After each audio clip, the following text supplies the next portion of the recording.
I don't know. Welcome everyone to We Are Endurance webinar series. Thank you, Stephen, for presenting today. Stephen Albright is going to be talking about various Ironman events that he's done through the years, and he's done a lot of them, so it's really exciting, and I'm certainly looking forward to this presentation. So without further ado, I am going to introduce you back to our fellow team member, Stephen Albright. Thank you, Hillary. Hello, my name's Stephen Albright, and I'm an Ironman.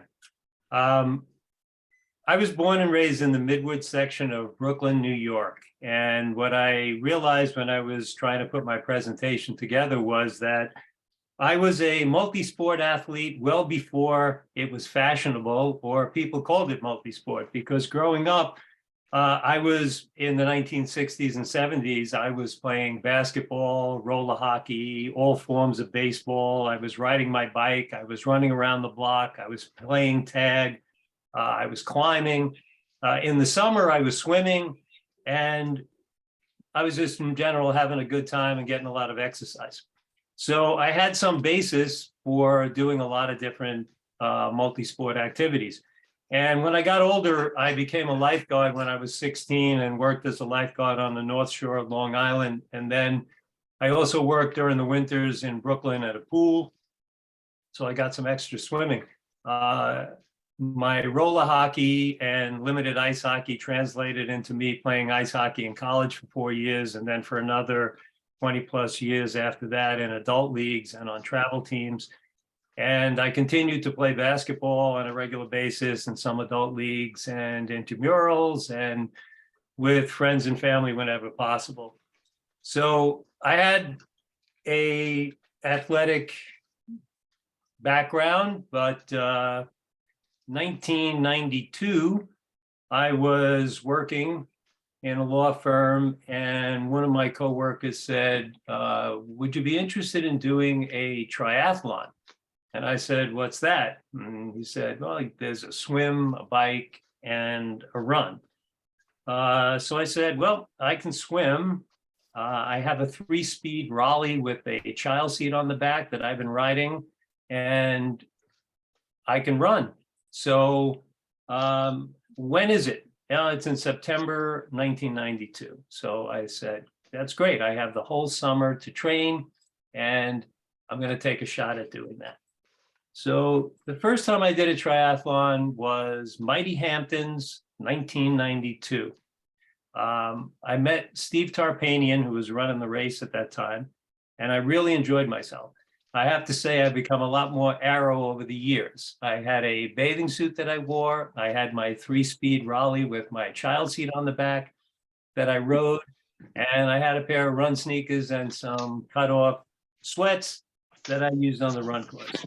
But I had such a good time that I thought I was going to continue to do this.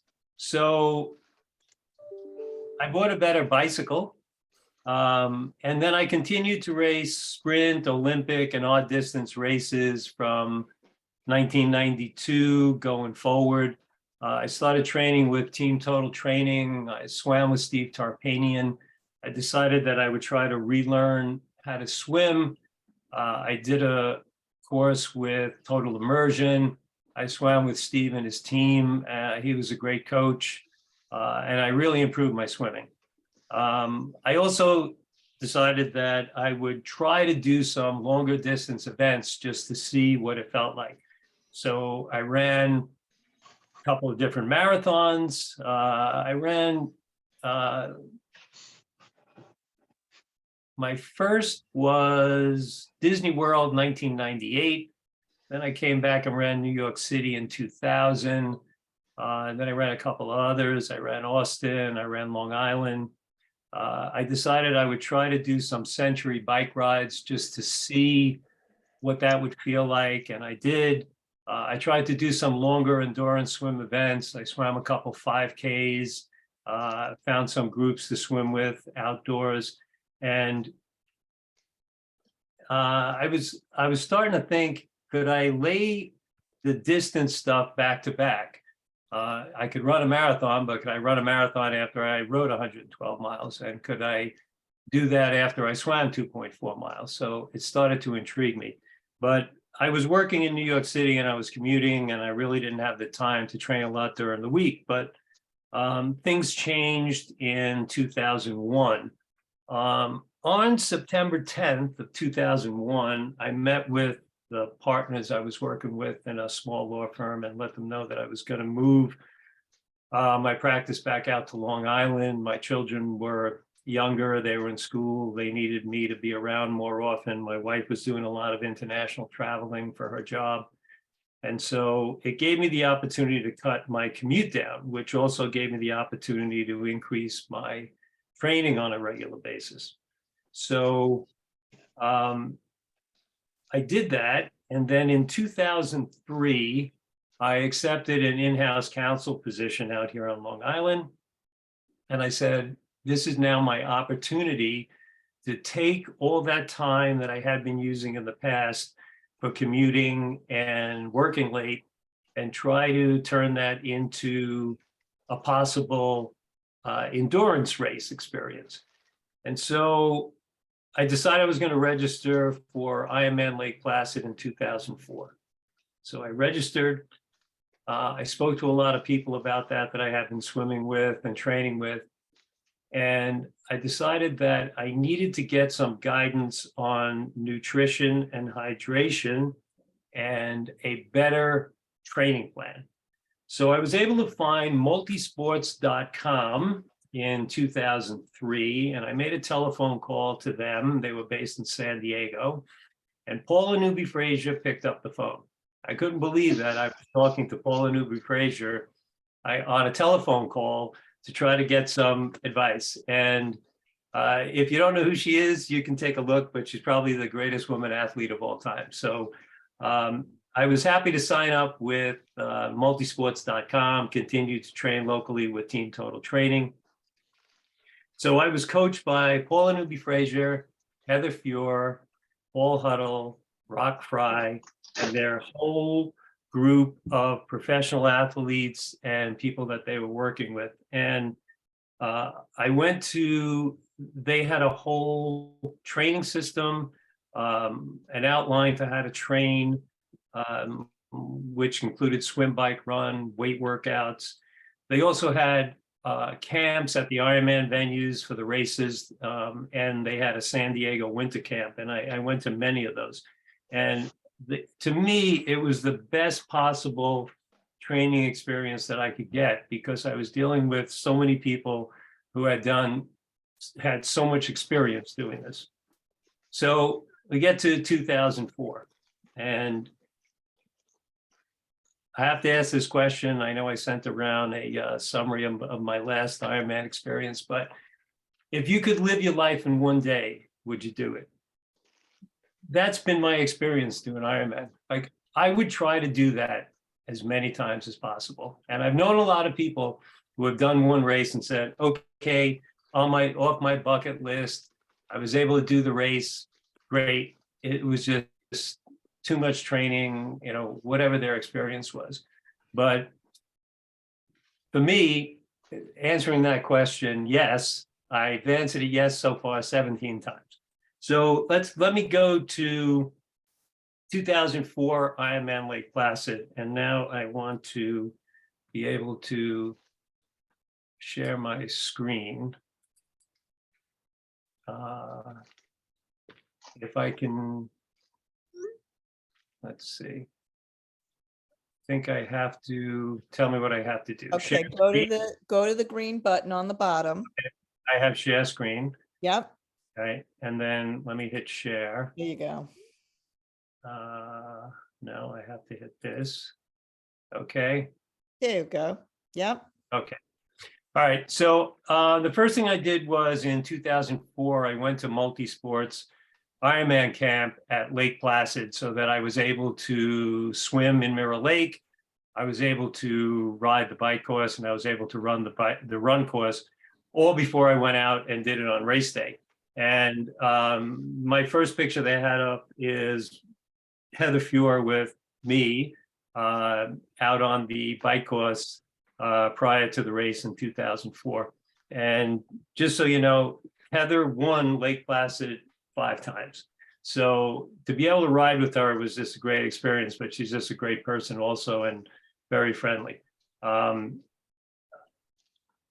I finally got to race day.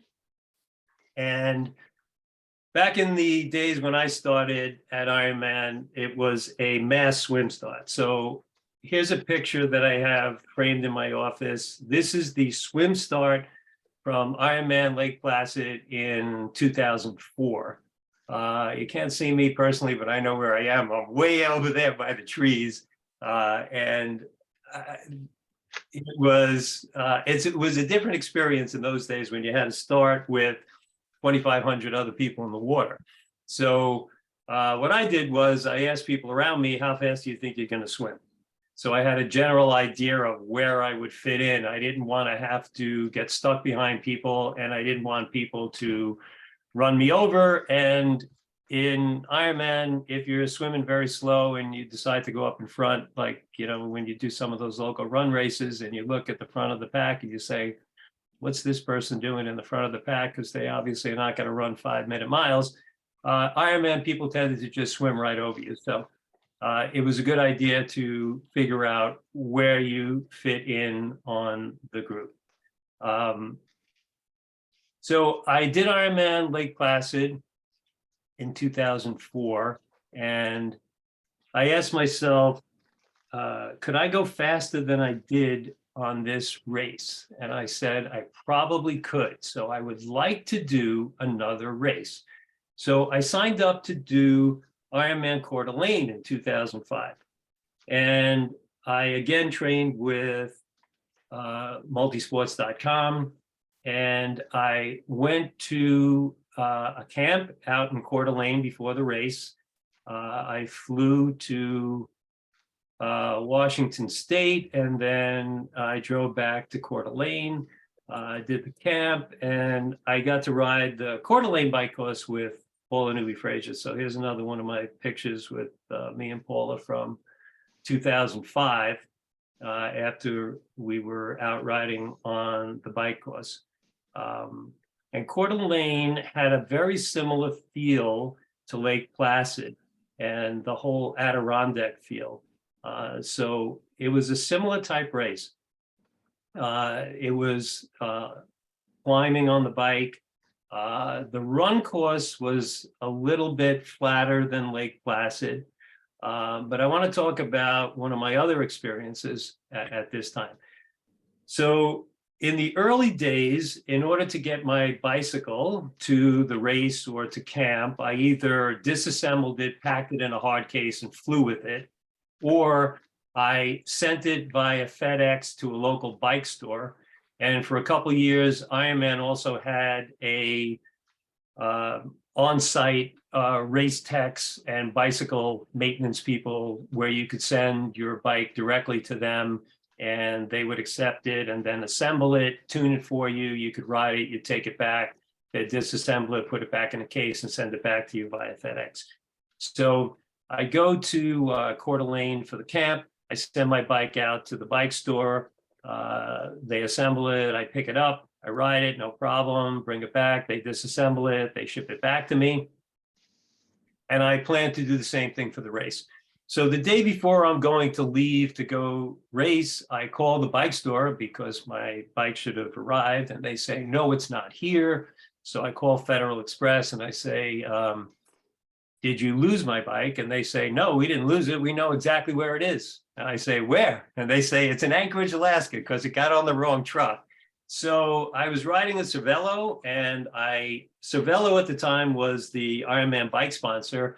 So I called Cervelo in Toronto and said, here's what happened, and could I rent one of the demo bikes at the race? And they said, you don't have to rent a demo bike. You're one of our riders. We're going to set you up. Just go. Here's who you talk to.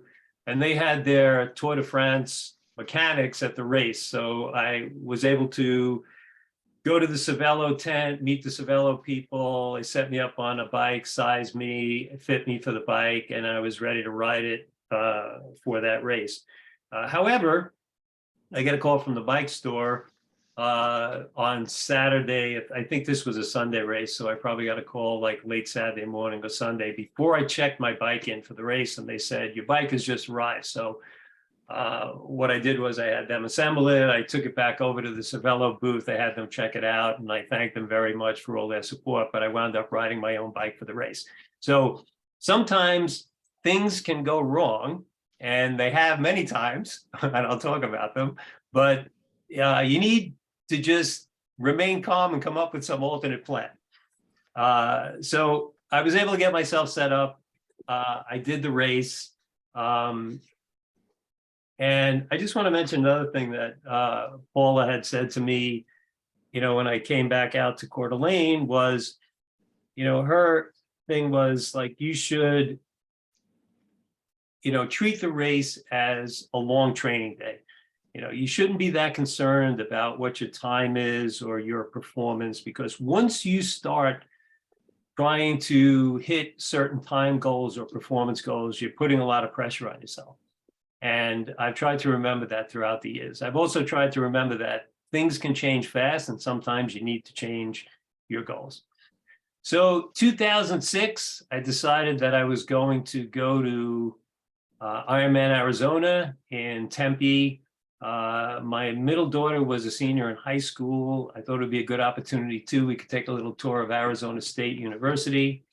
I decided I would go out and do the camp in Tempe before the race to get a flavor for what was going on there. And my next picture up is Michaeli Jones, Olympic silver medalist, Ironman world champion. So 2006, I go to do the camp in Tempe, and Michaeli was there training with Paula Newby-Fraser, was coaching her. And Paula said to me, would you be willing to run with Michaeli on her training run on the course marathon? We just need you to run a 1:35.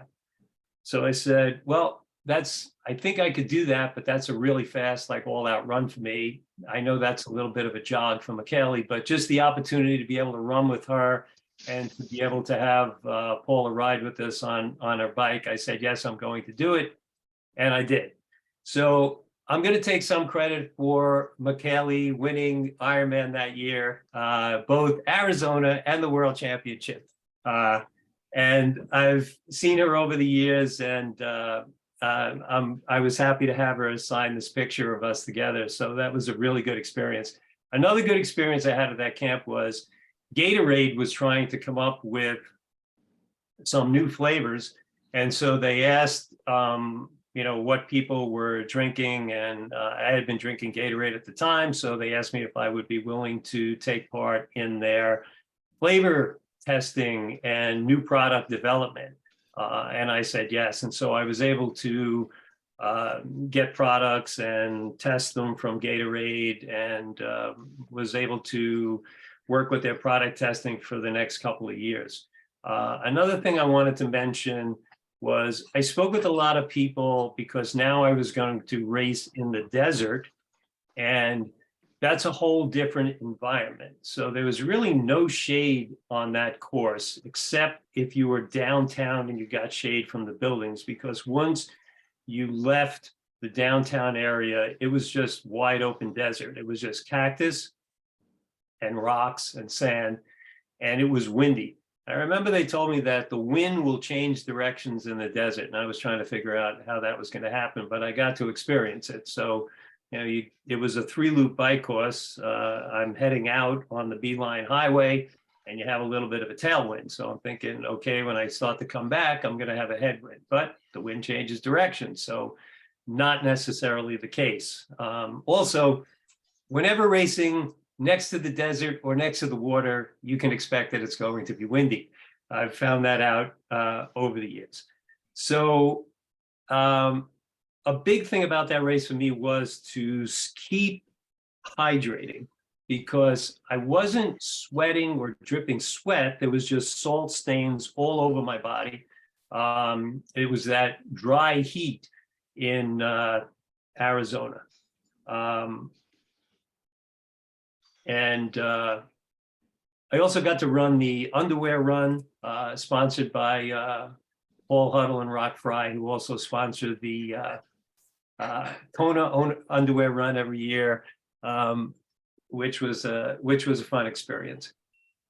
So I was going to do Ironman Florida in 2006 also, because I wanted to see if I could do 2 Ironman races in 1 year. And I was back here on Long Island. I was running the Summer Run Series, and somebody stepped out in front of me. I turned my leg and I destroyed my meniscus and slightly tore my anterior cruciate ligament and medial collateral ligament, which resulted in me having surgery in August, and then trying to rehab my knee, which took several months and a lot of hard work, because I had really destroyed my meniscus and obliterated it. I remember the radiologist asking me what I had been doing, and I told him, and he said, "Yeah, you pretty much, your career is over. You can't really run on something like this." But I said,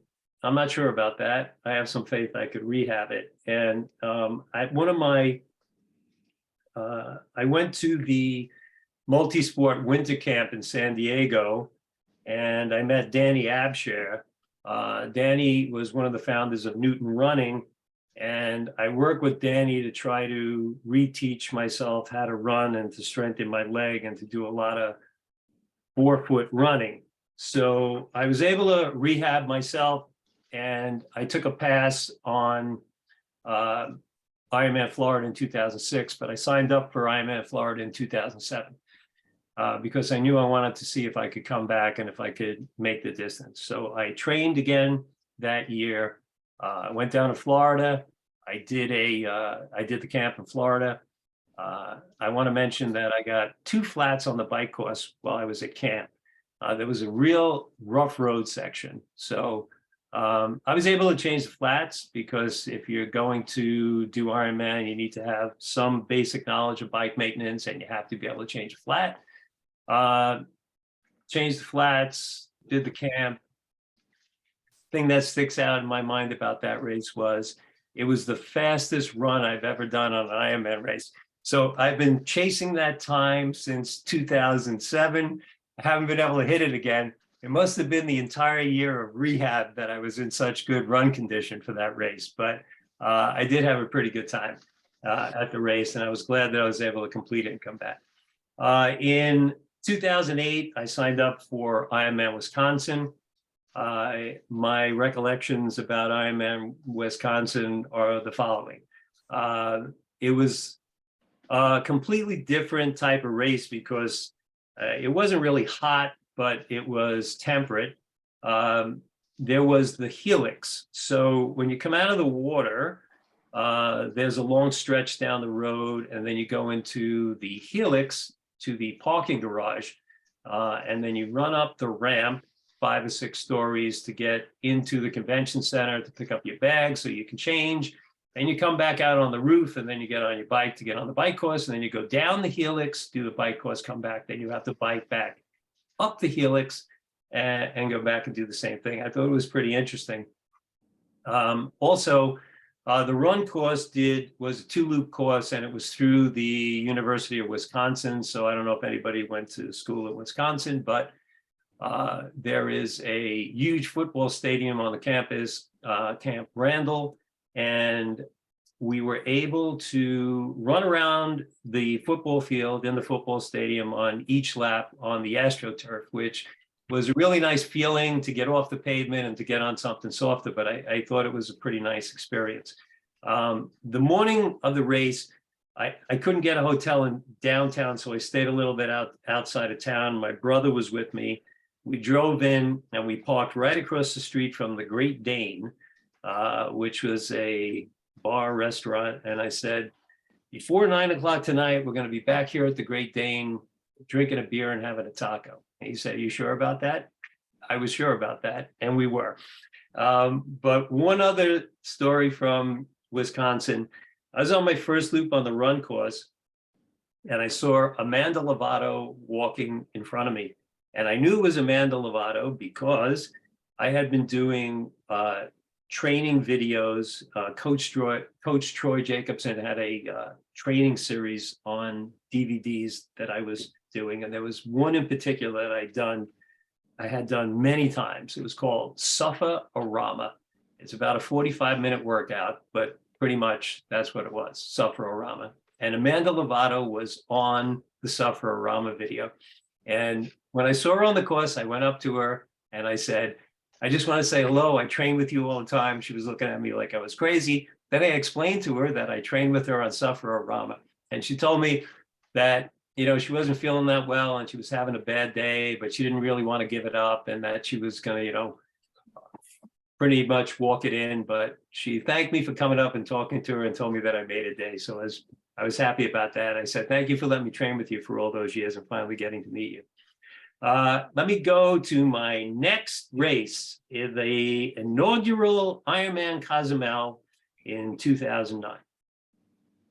So no camp in Cozumel. I fly to Cancun. My brother came with me. I've usually had 2 Sherpas in my lifetime doing Ironman, mostly either my brother Rob or my daughter Jacqueline. And they're experienced and they're great. I'll talk about that a little bit later. But so it's an inaugural race. It's in Mexico. I fly to Cancun. I take my bike with me in a hard case. I get on a van to go to Playa del Carmen. I get off the van, I get on a ferry to go from Playa del Carmen over to Cozumel. I get off the ferry, I get a cab, I put my bike in the cab, I go to the hotel. My brother says, that was an adventure. I'm pretty much done. I'm glad you're the one who's racing because I'm exhausted. To which I said, we just got here. It didn't even start yet. But sometimes you have to be aware of what the travel is to get to the race, because it can be an experience. But Steve, yes, a bunch of people have questions, so I just want you to know, just be aware of the time. okay. I'm looking. I'm going to try to get through it because I got a few, but I figured I could hold it for the back. So let me just try to speed it up. So the most incredible swim course over the coral reef with a tropical aquarium going on underneath you. Water 80 degrees plus, no wetsuit. I get dehydrated. I try to reload a little bit too much. There's really strong gusty winds on the Caribbean side of the island.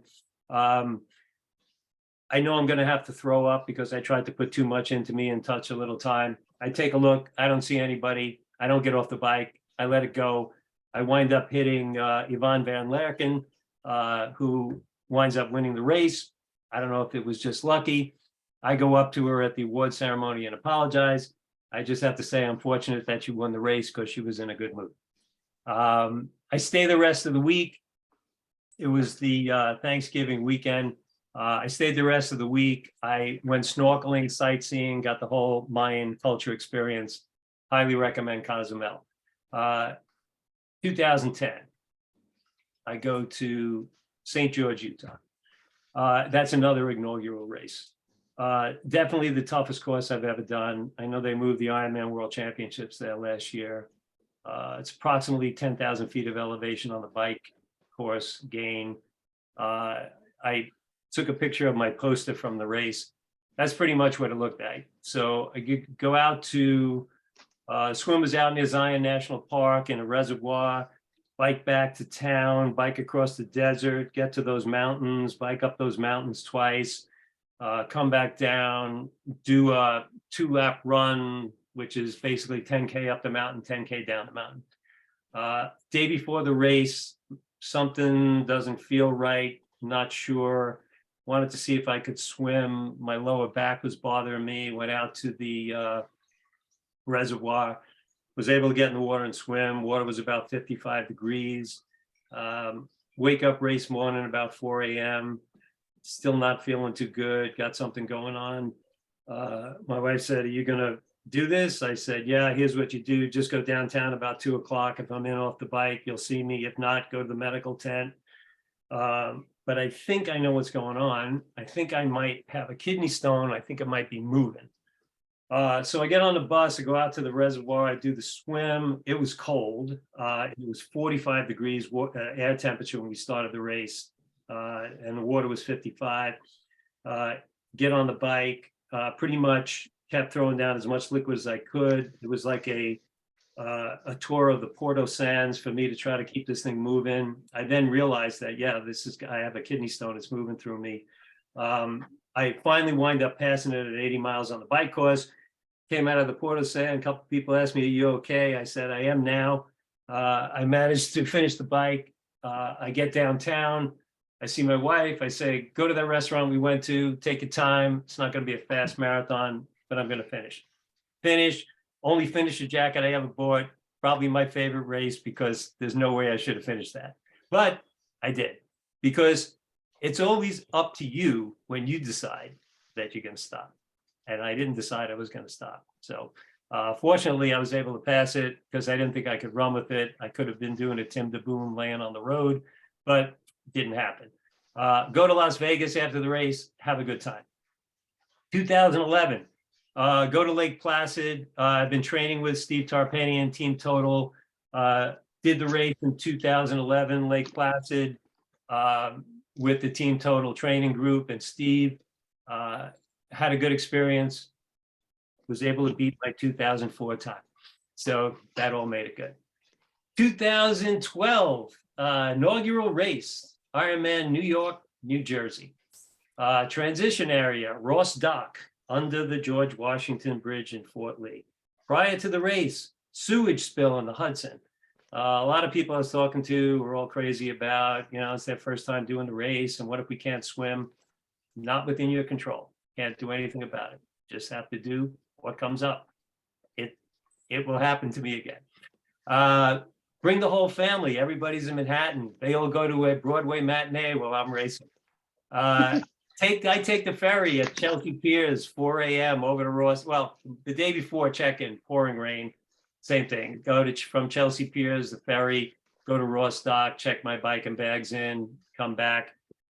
4 a.m. have to be over at the ferry. I remember I saw Heather Fuhr was over there handling the pros. I got to talk to Heather before I got on the ferry, which was nice. Ferry over to Ross Dock, check my bike, get my nutrition on there, take the ferry up to Hudson 2.4, get off the ferry, step on the barge, hit the timing mat, get in the Hudson, swim down the Hudson. Fastest 2.4 mile swim I'm ever gonna do in my life. That was one ripping fast, 3+ knot current swim down the Hudson. So all those people who finally got the opportunity to swim after we didn't have to stop the swim because of the sewage spill, I'm sure I had a good time at the swim. Bike course was up the Palisades State Parkway to Pomona and back. It was a 2-loop. I flatted twice on that course. From hitting compression joints on the somewhat downhills on the parkway. Got to the run course, which was over on the Palisades. A lot of small, steep hills. I had gone over and run it before the race just to see what it was like, but a little bit different after the 112-mile bike on my legs. They were kind of trashed. Got over the George Washington Bridge, come down the west side, see my daughter Jacqueline. She says, "You look anorexic. I can see every one of your ribs." I said, well, I got on to 10K to go, so I'm going to get there. It was hot. It was humid. I lost 12 pounds in 13 hours. I don't think I've ever lost that much weight in my life in such a short period of time. But it took a while to get it back on. And I'm not that big to begin with. So it was an interesting day. 2013, I go to Ironman Los Cabos, another inaugural race. My brother had been going to Cabo for years. I had never been able to get there with him. I said, this is a great opportunity. I asked my mother to come with us. My mother always loved going to the beach and having a cocktail. I figured this was a perfect opportunity. We're going to be in Los Cabos, be at the beach, plenty of happy hour. I can do the race. It's going to be good. One comment about real life seeping in. We get to Cabo and I realized there's something that's just not right about my mother's mental state. And I got to spend the whole week with her. So it was a little bit different than just going over and having lunch on a Saturday or a Sunday for an hour or two. But I was able to get my mother some medical help. When we got back, find out she's got dementia, it's progressing, and it progresses all the way until she dies. So, personal memory from that race. 2 weeks prior to the race, I'm running the St. Patrick's Day run in Huntington, and I make a turn to come down the last quarter mile, and I tear my soleus muscle. So I must have obviously looked like I was hurting. They asked me if I want to get in the ambulance. I said, I'm just going to walk in. I'll get past the finish line, then I'll come back, get in the ambulance. So I do. I go to get some medical help, and they tell me, yeah, you tore your soleus and you probably shouldn't run on this. What are you doing? I say, I'm going to do Ironman Los Cabos in 2 weeks. That's a bad idea. I said, how about if I don't run? I just walk. I think I can swim. I don't know if I can bike 112 miles, but I'm willing to give it a shot. If you run on this, you're probably going to need some serious surgery. So, okay. I had all my plans made, all my reservations. I said, I'm going to go. I'll see how it flies. I'll get in the water. The next up, swim start at Los Cabos. There was surf and there were some big waves. So this was a mass start off the beach. There's a whole set of huge waves coming in. People go in the water. I'm standing on the beach. About a couple hundred people get thrown straight up in the air because it's about a 10-foot wave. So the wave breaks. I dive into the undertow. I get sucked right out past the surf break. I'm in the water. It's also whale mating season down in the Sea of Cortez. So as I'm swimming, I can see the whales. They weren't close, but they were offshore. Also makes it an interesting day to watch the whales while you're swimming. I get out of the water. I walk to my bike. I get on my bike. The bike course was, the race started in San Jose, goes down to Cabo, comes back to San Jose, goes out to the airport, goes back down to Cabo, goes back to the airport, goes back to San Jose. I don't know if you've ever been there, but you can get a feel from, what that's like. I make the bike cut. So I decide, okay, I'm going to walk the marathon. I always wanted to know how long it was going to take me to walk a marathon. Now I know. I was able to walk the marathon. I make the cut. I'm in. 2014. Well, let me just show you. Here's what it looked like on the bike. That's me on the bike. You can see it's cactus. Pretty much one side of the road was the desert. The other side was Sea of Cortez. Run course, making a little adjustment. Also, if you notice, I should have gone a little heavier to the sunblock. Definitely take the sunblock, especially when it's 90 degrees and you're going to be out in the sun all day. So you can see I have a sleeve on my left lower leg. I was trying to help with my soleus tear. 2014, I go to Ironman Mount Treblanc. Here's my recollections of Mount Treblanc. Longer drive than I expected. Really liked the venue. It was on the mountain. It was almost like being in France because everybody was speaking French and we were in Quebec. Last 10K on the bike loop, couple of tough climbs, but rest of the bike, fair course. Get to the run course, about 7 miles. I was feeling really sluggish. I decide I'm going to start going to the Red Bull. The usual rule is that once you go to the Cola or the Red Bull, you keep going because you don't want to have any kind of, crash. So I start at 7 miles and I keep going every mile. So after the race, my wife says, you must be really tired. You coming home? What are we doing? I go, I just drank a piece of Red Bull. I plan on being up all night. So every single bar that was open, I was there until they closed. It was my wife's favorite race because she got to drink plenty of French wine. Keeps asking me, when are we going back to Mount Treblanc? 2000, 2015, I signed up for Ironman Maryland. I arrived just in time as the hurricane is about to hit the Eastern Shore. I go to they cancel the race. I don't think I was there 10 minutes and the race was canceled. I go to the hotel desk and I say, can I at least get dinner, stay overnight, and then leave tomorrow? My daughter, who was living in Baltimore at the time, was going to drive over and meet me. So I drive back to Baltimore the next day. I almost got blown off the Chesapeake Bay Bridge from the winds. It was probably the scariest drive I've ever done in my life. And I had my bike on top of my car, and I still don't know how it stayed on the car, but it did. And I got over the bridge. So I can't come back in a couple of weeks when they're going to do the race. So I defer over to Texas, 2016. Texas 2016 became a pretty famous Ironman race. It was in the Woodlands, north of Houston, just after all that flooding had happened. I went to Houston to do a camp with QT2 Systems because Multisports wasn't doing a camp there. Did the camp, was able to, get bearings on the course and what it was like. Anyway, the course had changed, though, from the camp to the race because of the flooding and construction. However, race starts, not that much of a problem. I do the swim course, okay, do the bike course, okay, get to the run course, and it was a 3-loop run around the lake. So it was like 8 and change on each loop. I am completed the first loop. I'm about 2 miles into the second, about 10 miles, and I can see this huge black cloud coming across the plain. I had never experienced a tornado, so I wasn't sure if that's what it was, but it looked like it.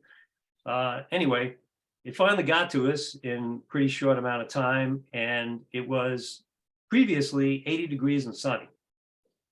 Then the wind started, like crazy winds.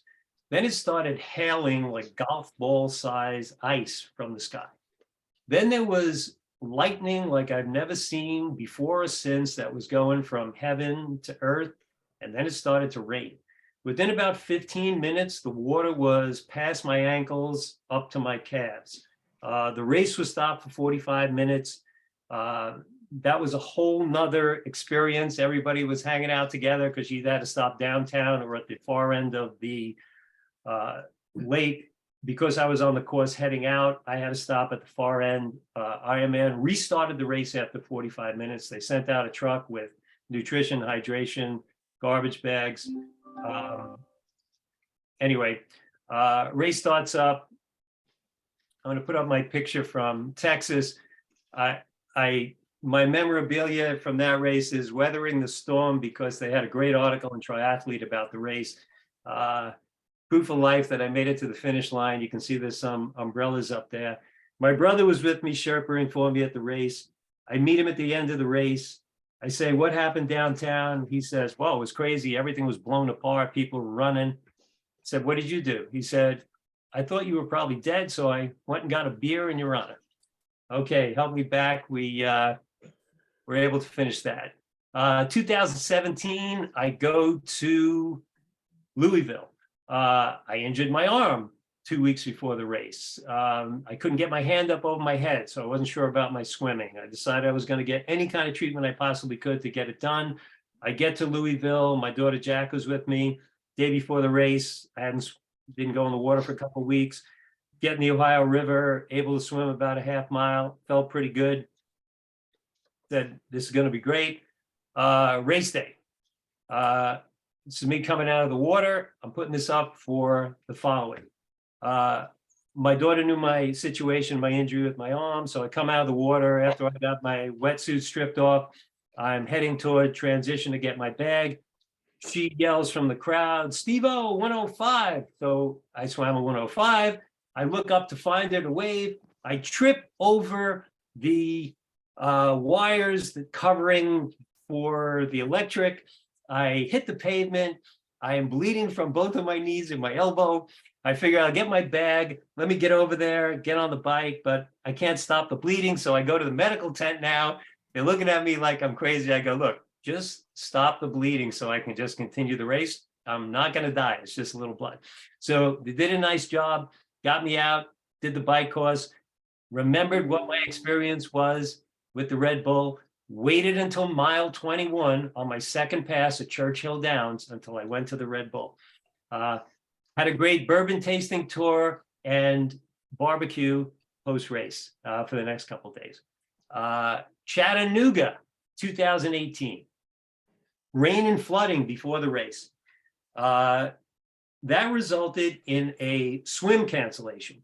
So Ironman went to a time trial bike start followed by the run.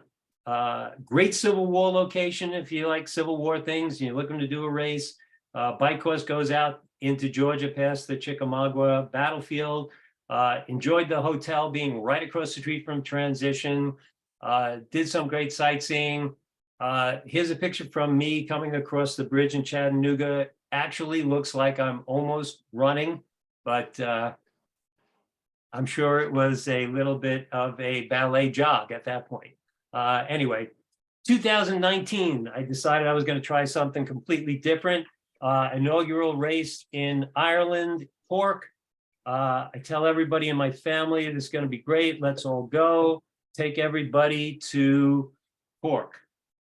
First time I raced in Europe, brought the whole family, was able to make some hotel and travel accommodations through Ken Glaz Endurance Sports Travel. I don't know if you know who Ken is, but former pro triathlete. Stayed in Cork, raced in Youghal, which is 45 minutes away. It was great to be with that group, so I was able to get back and forth from the race venue to the hotel. Checked my bike gear in on Saturday. One of the men at the bike check-in says to me, lad, you're going to get a little taste of Irish Summit tomorrow. It's just going to be a sprinkle, but it's going to last all day. Wasn't really sure what that meant, but was sure it meant it was going to rain. Leave the hotel at 4 a.m. race day with my daughter Jack. It's misty and a little drizzle. By the time we got over to the race venue, it was only worse. It was pouring. So I put my wetsuit on, figuring I could try to stay warm.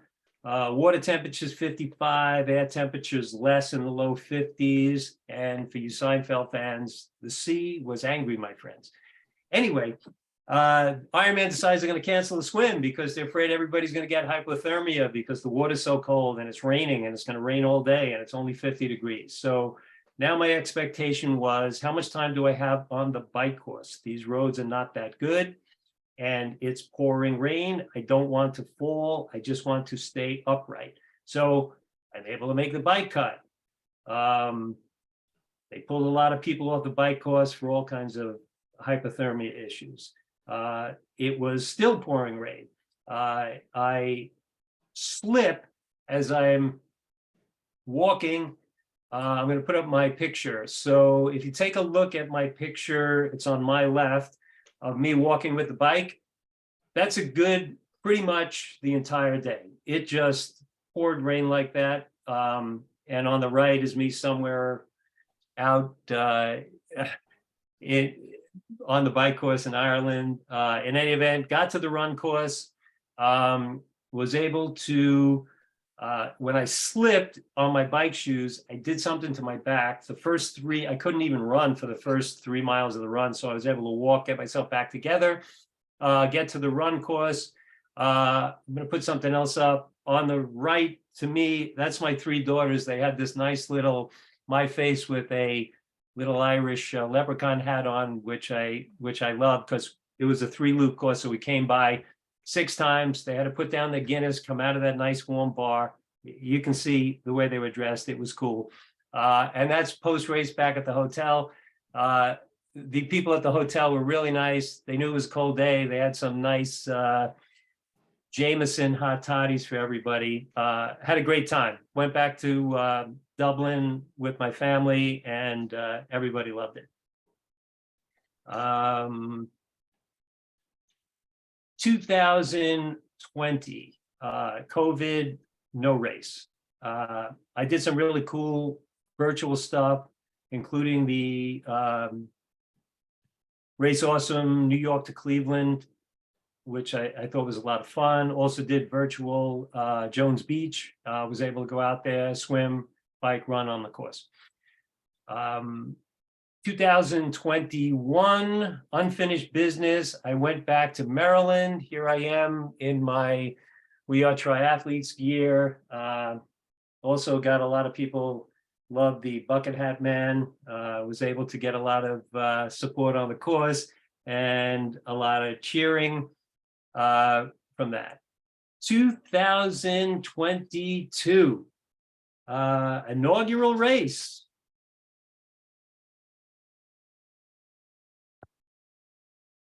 Ironman Alaska Juneau. Fortunately, I knew somebody locally who had a brother living in Juneau. I was able to speak with him before the race. It was going to be an adventure. So Ironman advertised it as an epic adventure in the wilderness. You could swim at the foot of the glacier, you could ride the glacier highway, and you could run through the temperate rainforest, but please watch out for the bears, including a separate little pre-race Ironman seminar on what happens if you happen to run into a bear on the run course. It was cold and it was wet. So on race day morning, they announced that the water temperature is 56. Here I am prior to getting in the water with my daughters, Jacqueline and Jessica. I'm glad Jack was able to use that same coat that she told me I had to buy for her because it was freezing in Ireland. I said, Jack, make sure you bring that coat to Alaska. You're going to need it. So she did. The swim venue is behind us. What happens next was Ironman says, water's really cold, so we're afraid people are going to get hypothermia. So what we're going to do is cut it to a 1.2 mile swim. We're going to cut the time from 17 hours to 15:50. Do the swim. I'm going to put up my next picture. That's me prior to getting in the water for the swim. It was cold. It hadn't started raining yet, but you can see from the clouds that it was going to. Do a complete change, which I've usually never done, but it was that cold. Get my bike gear on. Middle picture is me finishing the bike course. 2 loops, 3 long climbs each way on each loop, but fair. Finished the bike course, was covered in mud. Just rained on and off all day long. Got to the run course. That's me on the run course with my We Are Triathletes gear on. It was a long day. Completely changed my clothes from swim to bike, from bike to run. Not a flat run course. I had my daughter yelling at me at about 20 miles. I need to pick it up to get in there. Pick up the pace. Come on, let's go. So I said 10K. I know how much time I have. I'm in. Was able to finish the race. Did some sightseeing. Went to Tracy on Fjord. There's my family out at the glacier. Waterfalls. One thing that I thought was hysterical was I was able to hang in and finish the race. It was the longest I've ever been on the course. It was my worst time. I wind up 5th overall in my age group, and I get an award and get up on the podium post-race, which I just thought was hysterical. But that just goes to prove that if you don't give it up and you hang in there, when everybody else says, I'm done because I can't take it anymore, something good might happen. So I'm able to do that. Yes. Then my daughters are asking me when we're out, how cold is the water? I said, take a look. What do you think? So that was my Ironman experience from 2004 through 2022. I just want to say a couple of things. I know we're running short, but a couple of things about my whole experience doing Ironman. Have a training plan. Test your nutrition and hydration on the long rides. Look, everyone is different. I know people have told me, yeah, you should use this or you should use that, but it's what works for you. Know where you are on the course. How much time do I have? Do I need to go faster? Do I got plenty of time? Where am I? I hear stories from people I missed the cut by a minute or 5 minutes or whatever. That shouldn't happen. You should know where you are. Do you know if you're getting dehydrated? Do you know if you're going to bomb? You should review the course and the weather conditions. It's a completely different race when it's 50 degrees and raining and it's 90 degrees and sunny. Control what you can. Look, your attitude is the most important thing. It's a head game. You need to have commitment, persistence, and determination. But you got to have it in your head, because as long as you keep fueling and you did the training, you can finish, but you got to talk yourself into it. Stay on your plan. Stay with your nutrition. Stay with your hydration. Wear the appropriate clothing. Can't really be racing in your Speedo in Alaska on the day that I raced there. I remember having a whole conversation with Ken Souza once about his Zofingen experience, if you know what I'm talking about.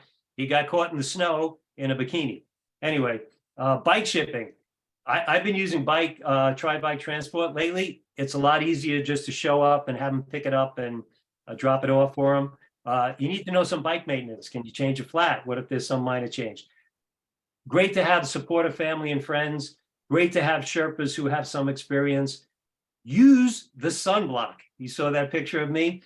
And my final thing is, you can never have enough lube on for Ironman. So whether you're using Body Glide or Betwixt or chamois cream, take a lot and use it liberally.